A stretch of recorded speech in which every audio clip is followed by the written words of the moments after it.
Halls of Atonement is a 4-boss dungeon in the War Within Season 3. Returning from Shadowlands, this Revendreth-themed adventure is back to redeem itself. The first boss in Halls is Halkias, a massive stone golem fueled by anima from forgotten sin stones. Sinlight visions.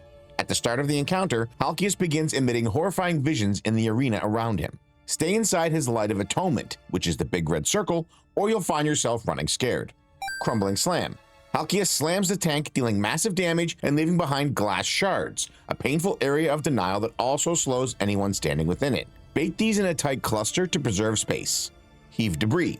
A ranged attack that also leaves glass shards on the ground. Bait these near previous shard piles and move out before the hit lands.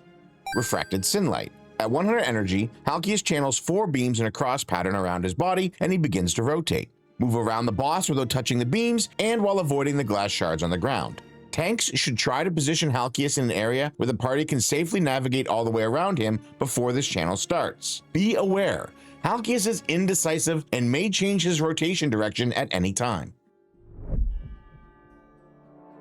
The second boss in Halls of Atonement is Echelon, a cranky stoneborn with many whelps. Handle it. Blood Torrent, a cast targeted on a player's location indicated by a red circle on the ground. Bait these away from the middle of the room and move out of the circles.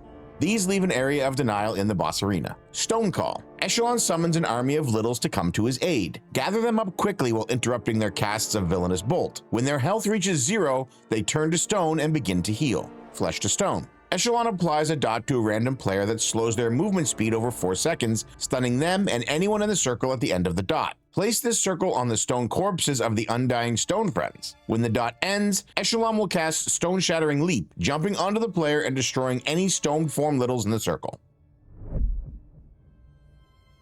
High Adjudicator Aleez is the 3rd boss in the dungeon, and this anima-loving zealot is eager to spread the word of Sire Denathrius. Anima Bolt, an interruptible cast on the tank that players will want to stop. Unstable Anima. 2 players are marked with this AoE pulsing dot. Stay out of their circles of danger until it ends. Healers, you may want to dispel one of these to make your life a little easier. Spectral Procession. Throughout the fight, Aleez will summon an ad that fixates a player and pulses, ramping party-wide damage while moving slowly towards its target. The fixated player will want to kite their ghost into one of the urns placed around the boss arena, trapping it and ending its torment. Of note, during PTR testing, these ghosts were meleeing players in their path for big damage. Anima Fountain. At 100 energy, the Anima Fountain erupts, exploding on the ground and dealing damage to anyone standing in the circles. Get those feet moving if you want to avoid the damage.